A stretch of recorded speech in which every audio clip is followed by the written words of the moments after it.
is Valley News Live at noon. Another hot and muggy day, and although things are pretty calm right now, the weather could get a little bumpy for some in the valley this afternoon and evening. If you have outdoor plans or you're planning on heading out to the lakes, you want to know about the potential for strong or severe storms.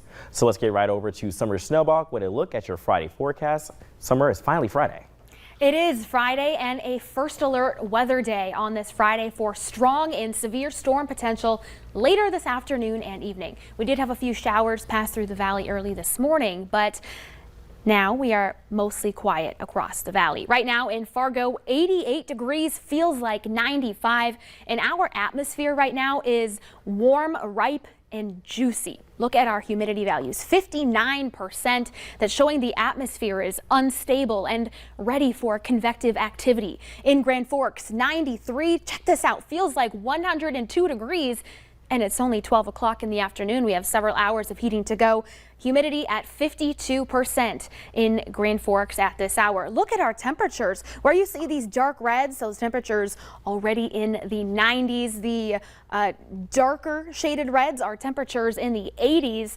So we are on for a very warm day. Our humidity values across the valley range from around 30% to near 40% out in Jamestown to the 60 and 70% range in the Southern Valley and into Detroit lakes. On satellite and radar, we just have a few lingering showers, but out west, keeping our eyes on a cold front. Brian, that's going to be the spark mechanism for severe weather later on tonight. I'll time it out and have your impacts in a few minutes. We'll stay tuned with you because I'm a little sad we can't go to the lake.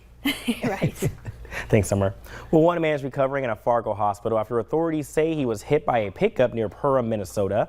The crash report says it happened along Highway 10 just after midnight. The Minnesota State Patrol says 25-year-old Giovanni Winters of Illinois was walking on the major highway when he was hit by a pickup. The pickup was driven by 33-year-old Dustin Tigas of Sebeka, Minnesota.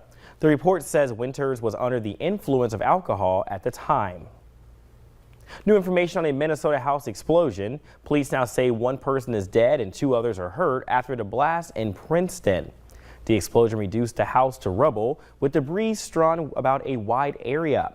Neighbors say the blast around noon yesterday sounded like a sonic boom. The victim is a man in his 80s. His son and granddaughter are in the hospital. Now, there's no word yet on the cause of that explosion. A brazen act caught on camera. A Fargo family is the latest victim of catalytic converter thefts, and it happened in broad daylight in the Riverwood neighborhood in North Fargo, And you can see the man get under the car numerous times to steal the converter using an electric saw. The victim wants people to be aware that no matter where you live, it can happen to you.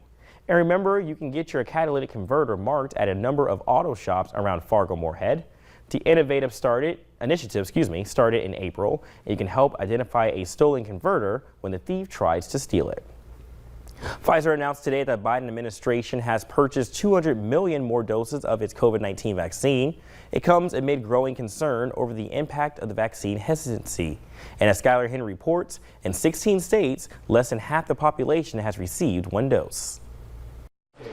In Nevada, which has the highest rate of positive COVID tests nationwide, federal COVID surge response teams are working with local groups to target communities with the lowest vaccination rates. We try to improve those rates so we can save lives.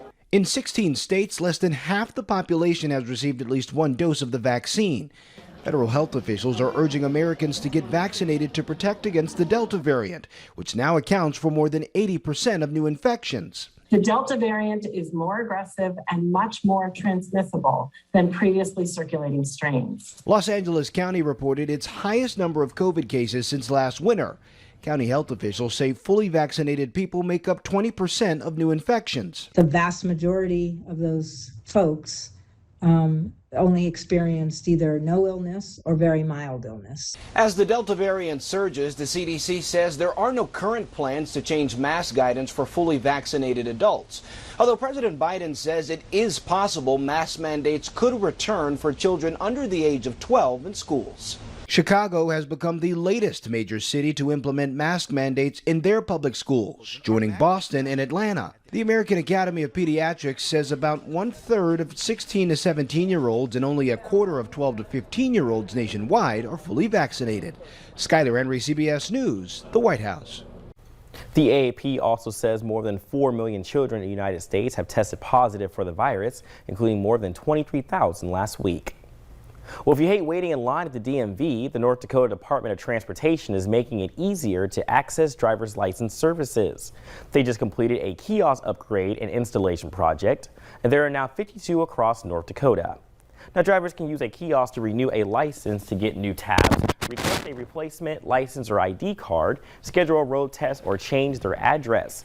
However, if you're looking to get a real ID, you can't get those at a kiosk. And of course, you can still schedule an in-person appointment or access services on the North Dakota DOT website.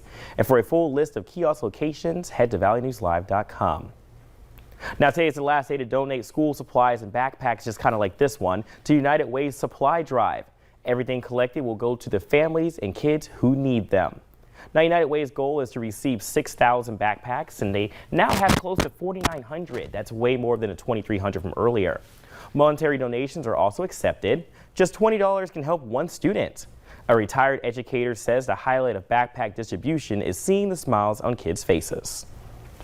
For me, a retired educator, it's the best part of this experience is when we start distributing supplies and we see how kids' faces light up. But it's not just kids who light up, it's their parents as well, because we know we've taken some stress out of their lives. You can drop off supplies at Shields Arena until 3 p.m. and all Gate City Bank and First International Bank locations accept supplies until 5 p.m. Kids will get their backpacks and school supplies starting August 2nd. With the air show happening tomorrow and Sunday, it's another day of practice flights for the Blue Angels. Several roads around Hector Airport in North Fargo will be blocked until 5 p.m. Access to the airport terminal will be open to traffic. Well, traffic alert for a busy road in South Fargo. Work starts today on the 45th Street interchange bridge over I-94. Crews will be foam jacking the approach panels and installing expansion joints. Drivers should expect lane closures, delays, and reduced speeds in that area. Well, coming up at noon, 2 USA athletes were the flag bearers for today's Olympic opening ceremony, but they arrived to a mostly empty stadium. And a warm day and stormy weather expected on this First Alert Weather Friday. Summer Snowbach has what to expect up next.